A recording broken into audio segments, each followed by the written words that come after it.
It's a snapshot of who we are, where we live and what we do. The national census has been held every 5 years for the past century. But in remote Indigenous communities, the picture provided by the last census proved far from accurate, with a big undercount.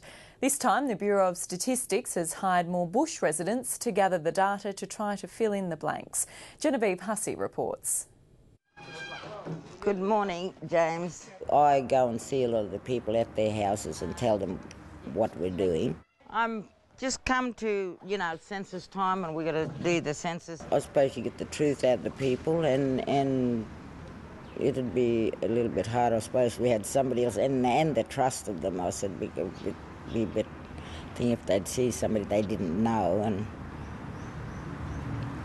a lot of them just clamp up. At Bagot community in Darwin, the count is underway. Community President Helen Fijo-Frith is busy interviewing Bagot residents for the national 5-yearly census. List all the people who usually live in this house. A lot of the ones that I've been to have been really good. So maybe I'll just say to one of them, I'll come to your house tomorrow, and they'll just say, yeah. Where did you live 5 years ago?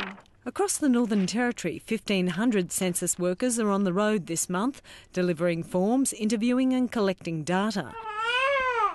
But in Indigenous communities, it's an exercise that's proven difficult to get right. It was estimated in 2006 that about 16% of the Indigenous population was not counted on census night. It's basically an issue associated with remote residents and mobile populations, which of course is quite a common situation in the Northern Territory. Professor John Taylor is head of the Centre for Aboriginal Economic Policy Research. He's not convinced that people are engaged with the official census process and believes mobilising the community to collect information on themselves achieves the best result.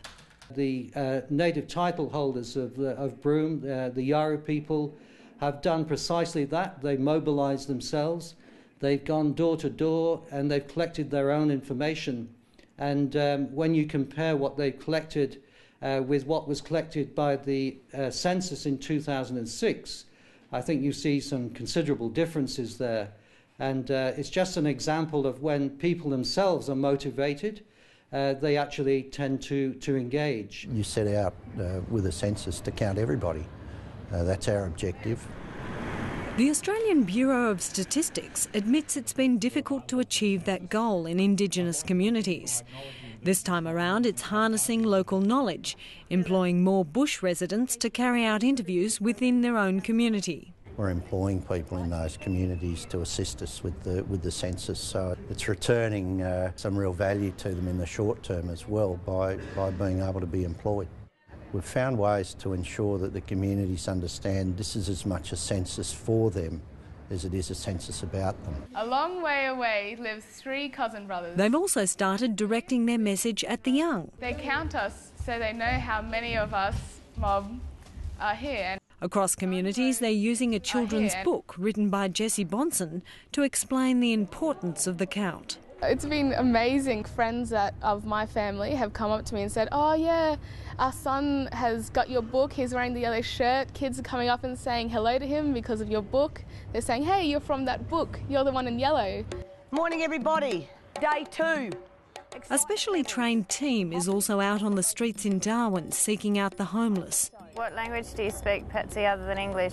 In the process, they're also getting information on residents of bush communities who are camping out in town. Some of them come into town because they've got relatives in hospital. They come into town, there's nowhere for them to stay, so they're sleeping rough. If we have a usual place of residence, we know that they have a community to go back to. But the Bureau of Statistics approach in remote Indigenous communities has come under fire from one researcher. Sarah Hudson from the Centre for Independent Studies says the different collection method used means the data that's being gathered is flawed. I think it mars the validity of the statistics. With having different questions and different sequences of questions and different responses, it's actually making the process statistically invalid. I think Statistics 101 would say that if you have a different question or you frame the question in a different way, you're going to get a different response. Those very procedures are in place to make sure that Indigenous Australians are represented in the census in the most accurate and complete way that is possible. Charles Darwin University population researcher Andrew Taylor says different procedures are in place for a range of groups, not just those living in remote communities. Language can be an issue, and also understanding questions and the intent of questions. There are different procedures in place for homeless people, there are different procedures in place for tourists on buses, there are different procedures in place for fly-in, fly-out workers. The count won't be completed until the end of the month, and we'll have to wait until mid-next year before we get a final estimate of population. Perhaps we haven't been able to explain in the past the value that this data has to the communities, and I think that's where we hope we've made a real difference this time. Getting detailed data about themselves that they can use, that governments can use, that can make a real difference. Who else? Nigel? Helen Fijo-Frith hopes the information people are giving her won't just be part of the big picture, but will lead to better resources for the Bagot community in the future. A lot of them were saying, oh good, I hope, this then will show the government that we do need more houses. It is important to show that for what type of monies, I suppose, you can get for different things like housing, health side, more education and things like that.